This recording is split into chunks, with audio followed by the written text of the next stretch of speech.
This is Oscar Bevis for the Stomping Ground, powered by Wow Hydrating, available on the DAZN HS. Good to see you again, mate. Likewise.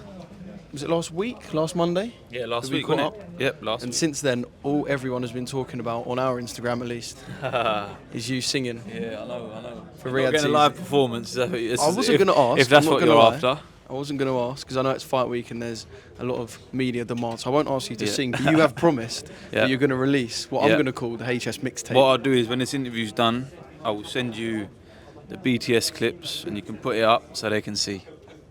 I feel Yeah? honoured. There you go. So it's only been, like I said, a week since I saw you.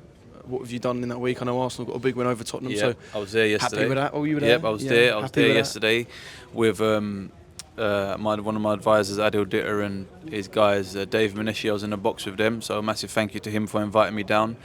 It was an interesting game, wasn't it? It was an interesting game, but listen, we got the result, and that's the first win I've actually been to. I've been to 4 games where we played Tottenham over the past however many years, and we've lost every game. That was the first game we won. So the curse has been lifted. So you're telling me there's a bit of good luck flying around London this week? There is, and hopefully that good luck will run come into Saturday night.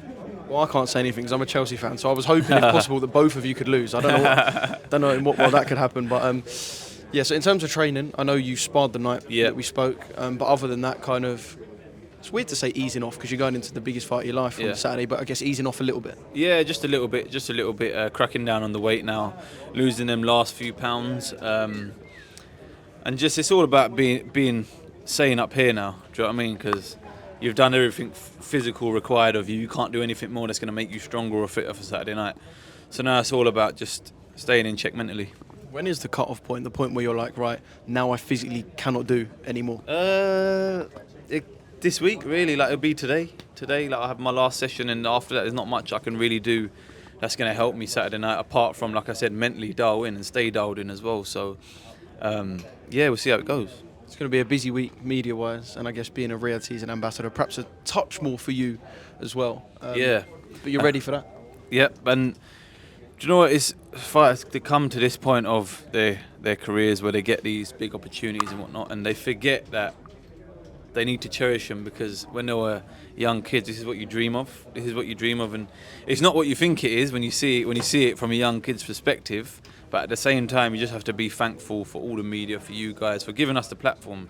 Do you know what I mean? Giving us the platform to be able to talk and whatnot. So yeah, here we are, man. Yeah. You've always been good with me personally and given me time, which means I want to take it back a little bit to different stages in Hamzah Sheeraz's career, considering we spoke a lot about the fight last week. So the professional debut, Hamzah Sheeraz, what's different between him and the one that sits in front of me now? Everything. Pubic hair. Looks. Yeah, looks. You name it. I was like, if you see a picture of me when I turned over, man, I looked about 12 years old. I swear to you, I looked about 12 years old. But funnily enough, you asked me because it's 8 years to the day today. Is it? Yes, it's 8 years to the day today. Wow. September. What is it? What's the date today? September the 16th. Yeah. So yeah, 16th. I fought on the Billy Joe Saunders Monroe undercard. So to the day, it's 8 years. Funny you asked me that. But yeah, massive difference. A whole lot wiser, a whole lot smarter, and I'd like to think better looking as well. Yeah. Well, that's not one that I'm going to comment on. I'll leave that to our female viewers. So if we talk about the debut, Hamzah Sheeraz, I know you'd have had big hopes and big dreams. What point in your career, when you were, I don't know, saying was it 10-0, 11-0, what point did you go, actually, I'm going to be in some real mega stuff as a professional fighter? When I got myself to America.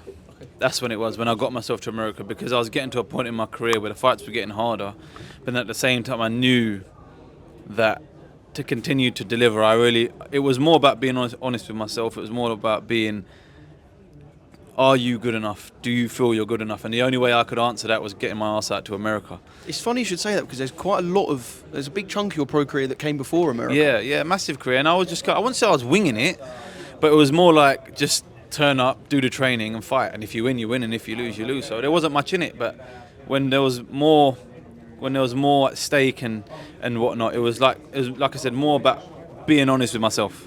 Yeah. Paul Kelly, the first title. What was that Hamzah Sheeraz like? 1 minute. They're just about to kick off there. I know they've calmed down now. Yeah, sorry. Who is it?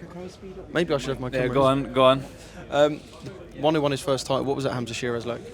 The one who won his first title was not expected to win it at all, and it kind of come like I had an 8-round fight, and it was like, you're fighting for a title in a few months, and then it was happy days. Here we go. Do you know what I mean? And just grateful, man. Grateful to say the least. I understand I won't be here without God, and I've done my bit. And I'm going to continue to do my bit as well. Yeah. Well, it's all of that that's led us up to now. Like I said, we spoke about the fight last week, but I've got to ask you for your final prediction on how things will go. There's no point me asking you if you're going to win, because it would be very odd if you told me you wouldn't. Yeah. But how does the fight play out between you It's and good, Tyler listen, Denny? I have every intention of it being a great fight. Whether that be quick, whether that be long, or whatever it may be, I've done everything in my physical, mental, spiritual capability to put on a great performance for all the fans in attendance, and to give back to His Excellency and the team for choosing me as an ambassador.